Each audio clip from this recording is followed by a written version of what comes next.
තෙරුවන් සරණයි දීර්ඝායුෂ වගේ උතුරන් හරියන්න කියලා ප්‍රාර්ථනා කරන වීඩියෝ බලන රත්තරන් යාළුවන්ට මම ඉස්සෙල්ලා වීඩියෝ 4ක් කරලා තිබ්බා ගම්බාර සිද්ධ ශූන්‍යන්දී හාමුදුරුවන් වහන්සේ උදෙසා යහම් පහම් පුද පූජා පවත්වන්න පුළුවන්ද ඒ සඳහා කොහොමද කරන්නේ ඒ විදිහට එවන් වූ ආකාරයට මම වීඩියෝ මාලාවේ 4ක් කරලා දිනවා වීඩියෝස් යාට වීඩියෝ එක තියෙනවා එතකොට මම දැන් ඔයාලා එක්ක කතා කරන්න හදන්නේ මේ ගම්බාර සිද්ධ ශූන්‍යන්දී හාමුදුරුවන් වහන්සේ උදෙසා යහම් පහම් පුද පූජාවක් පවත්වලා උන්වහන්සේගෙන් පිහිටක් පිළිසරණක් යදින්ට පුළුවන්ද සහ බාරහාර දෙබීම් මොනවන් වූ ආකාරයකද සිද්ධ කරගන්න ඕනේ. ඒ තවත් දුරට ගියොත් අපි මොන දෙවියන් වහන්සේවද තෝර ගන්න ඕන අපේ යහම් පහම් පුද පූජා පවත්වන්න කියලා. විශේෂයෙන්ම පවුල සමගිය ආරක්ෂාව තමන්ගේ තියෙන ව්‍යාපාර වෙලෙහිඳාම් කටයුතු දියුණු භාවයට පත් කරගන්න.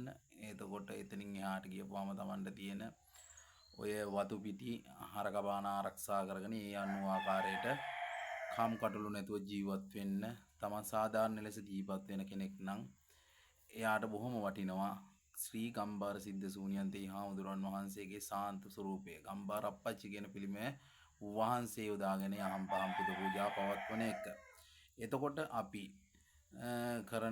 හිතමු අපි කරන්න ව්‍යාපාර වෙලෙහිඳාම් ටිකක් සමාජයක ගැටිලා කරන ව්‍යාපාර කරන උදවිය ඉන්නවා. එතකොට එහෙම කට්ටිය. එතකොට තව ආරක්ෂකංශේ රැකියාවල් වල නියුතු කට්ටිය. එතකොට සමාජයේ ගැටීම් එක්ක තම රකී ආරක්ෂා කරගෙන යන කෙනෙක් නම් ඔබට සුදුසු වන්නේ ඔඩ්ඩි ශූන්‍යන්තේ හාමුදුරන් වහන්සේ තමයි ඔබගේ ආරක්ෂක දේවතාවුන් වහන්සේ විදිහට වන්දනාමාර කරන්න වැඳ පුදාගෙන උන්වහන්සේ වද සතුරු කරදර වලින් ආරක්ෂාව සඳහා විශේෂයෙන්ම ඔඩ්ඩි ශූන්‍යන්තේ හාමුදුරන් වහන්සේ බොහොම වටිනා උන්වහන්සේගේ ආරක්ෂාව.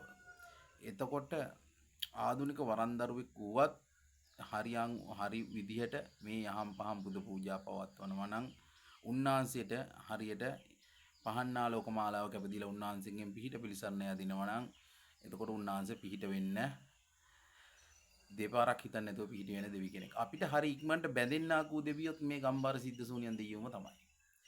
අපි කෙරෙහි ඉක්මනටම පැහැදෙන දෙවියොත් මේ ගම්බාර සිද්ධ ශූන්‍යන් දෙවි හාමුදුරුවන් වහන්සේම තමයි. අපිට ලේසියෙන්ම දෙයක් ඉල්ල ගන්න පුළුවන් දෙවියොත් මේ ගම්බාර සිද්ධ ශූන්‍යන් දෙවි හාමුදුරුවන් වහන්සේම තමයි.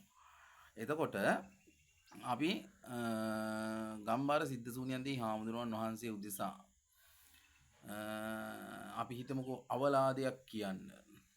අවලාදයක් කියනවා නම් විශේෂයෙන්ම අපි කාලියම්ම මෑණියන් වහන්සේව ඊට අමතරව කඩවර දෙවියෝ කම්බිලි දෙවියෝ සෝන් දේවතාවුන් වහන්සේ වගේ දේව දේවතාවුන් වහන්සේලා තමයි විශේෂයෙන්ම ඒ වගේ වැඩවලට යොදාගන්නේ. නමුත් ඔඩ්ඩි ශූන්‍යන්තේ හාමුදුරුවන් වහන්සේ ඒ සඳහා යොදා ගන්නවා.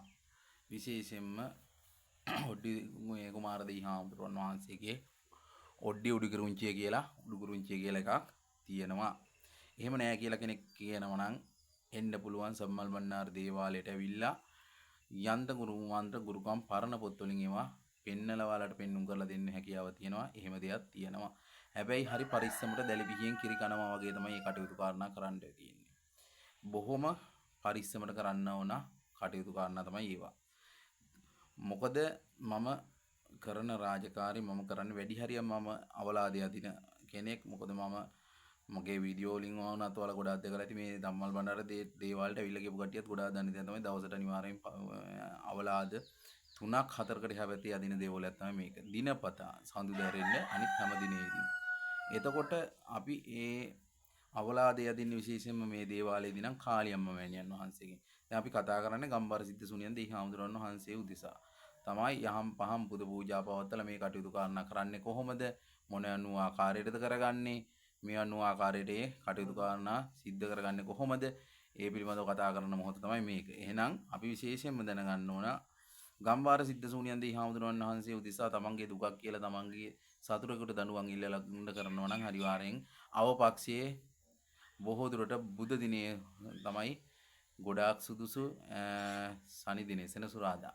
බදාදා සහ සෙනසුරාදා. සෙනසුරාදා කියන බදාදා දෙකිනුත් බදාදා දිනේ බොහොම වටිනවා ඒ කටයුතු වලට කියලා මම අනිවාර්යයෙන්ම කියනවා. මොකද හේතුව අපි අත්දැකීම් වලින්ම දැකලා තියෙනවා.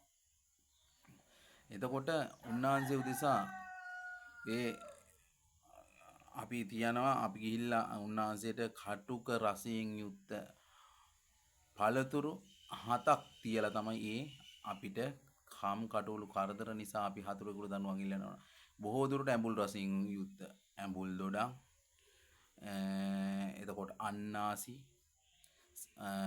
එතකොට ගත්තාම වෙරළු, ඔය වන්නු ආකාරයට ඇඹුල් රසයේ එන කටුක රසයක් තියෙන දේවල් යොදාගෙන අපිට ඒ පූජා කරන්න පුළුවන්. හොඳයි. අපිට එතකොට ඒ සඳහා යොදාගන්නේ ඇඹුල් රසයෙන් යුත් පළතුරු. පැණි රසය නෙමෙයි ඇඹුල් රසයෙන් යුත් පළතුරු තමයි යොදාගන්නේ. උන්වහන්සේට අවලාදයක් කියලා පඳුරු වඳින්නේ. එතකොට අපි බාරයක් ඔප්පු සිද්ධ කරන්න වෙනම වූ ආකාරයකට බාරයක් තියන්න නම් ප්‍රණීත රසයෙන් යුත් අනිවාර්යයෙන්ම කැවිලි 7ක්, පළතුරු 7ක්, විලඳ පීපැණි, තෙල් මල් හඳුන් කුරුටු බිම මේ ටික අරගෙන ඒ අපිට ඒ බාර ආහාර තැබීම කටයුතු නිසි ආකාර ලෙස ඒව කරගන්න පුළුවන් හැකියාව තියෙනවා. මේක ගැඹුරු මාතෘකාවක්. බොහොම යටට ගිහිල්ලා පුළුල් ලෙස විග්‍රහ කරමින් කතා කරන්න තියෙන දෙයක් තමයි මේ අවලාද සහ මේ කටයුතු කරන අවලාද කියන්නේ කොහොමද? අවලාදයකට පූජා තියන්නේ කොහොමද? මොකද මේවා ආවට ගියාට සමාජගත කරන්නත් අමාරුයි. මම තරලව Tamanටම පූජාව තියාගන්න විදිය නිසා තමයි ඔය ආකාරයකට හො කිව්වේ. විශේෂයෙන්ම තමන් අවලාදයක් කියනවා නම් කලින් සඳහන් කරලා තිබ්බ දින 7කට වැඩිය අවලාද කියන්නේ නැත්නම් පවුනාන්සේට. මොකද ඒව එහෙම කියන්නේ හැම දෙයකටම අපිට අනිවාර්යයෙන්ම අපි දැකපු අපේ අත්දැකීම් අපි අහලා තියෙන දේවල් එක තමයි අපි ඔයාලට හැම වෙලාවෙම දෙයක් පැහැදිලි කිරීමක් කරන්නේ. විශේෂයෙන්ම ගම්බාර සිද්ධ ශූන්‍යන් දී හාමුදුරුවන් වහන්සේගේ ඔඩ්ඩි ශූන්‍යන් දී හාමුදුරුවෝ ඒ අවතාරයෙන් අපි වැඩ ගන්නවා නම් ඒක මහා බලපුලුවන්කාර ඒ දේවතාවාගෙන් වැඩ ගන්නවා නම් අපි වැඩක් කරගන්නවා නම් වැඩක් ඉල්ලනවා නම් කරලා දෙන්න කියන උන්වහන්සේට ගරුමුහුමන් දක්වනවා. මොකද 1,90,000ක් රාජොඩ්ඩිස බල තියෙනවායි කියලා කියනවා. තෙදකාර බලකාර නම්බුකාර කියන ආකාරයෙන් තමයි උන්වහන්සේට කතා කරලා කියන්නේ අපි. මොකද උන්වහන්සේ නම්බුව තකන දෙවියෙක් එක 100%. මොකද උන්වහන්සේ තනියම තමයි යහනක ඉන්නේ. අපි දැකලා තියෙනවා මේ දැන් මේ මෑත ඉතිහාසයේ ගම්බාර සිද්ධ ශූන්‍යන් දී හාමුදුරුවන්වත් තියෙනවා, ඔඩ්ඩි ශූන්‍යන් දී හාමුදුරුවෝ තියලා අනිත් දෙවි දේවතාවුන් වහන්සේලාවත් එක යහනේ තියන් ඉන්න. එහෙම තියන්න බෑ. මොකද ගම්බාර සිද්ධ ශූන්‍යන් දී හාමුදුරුවෝ කියන්නේ තනියම යහන් කැප ගන්න දේවතාවුන් වහන්සේ. උන්වහන්සේ මොනම ආකාරයකටවත් වෙන දේවතාවුන් වහන්සේලා එක්ක සමාගමේ කැප ගන්න නෑ යහන. එහෙනම් අපි අනිවාර්යයෙන්ම ඒ තියෙන වැරදි නිවැරදි කරගෙන මේ අපි කියලා දෙන ඒවත් මේ තුල ඔයාලට ගන්න තියෙන දෙයක් තියෙනවා නම් අරගෙන ඔයාලා හරි විදිහට යහම් පහම් පුදු පූජා පවත්වන්න ගන්න. මම ඉදිරියේදී පැහැදිලි කරන්නම්. මම මේ පොඩි කෙටි වීඩියෝ දාන්න ඔයාලට. මොකද සමහර වීඩියෝ දික් වෙච්චාම ඔයාලා උනත් කැමති නැහැ එක දිගට අහන් ඉන්න. ඒකයි විනාඩි 7 8 වීඩියෝ මම මේ වුණ ආකාරයට පළ කරන්නේ.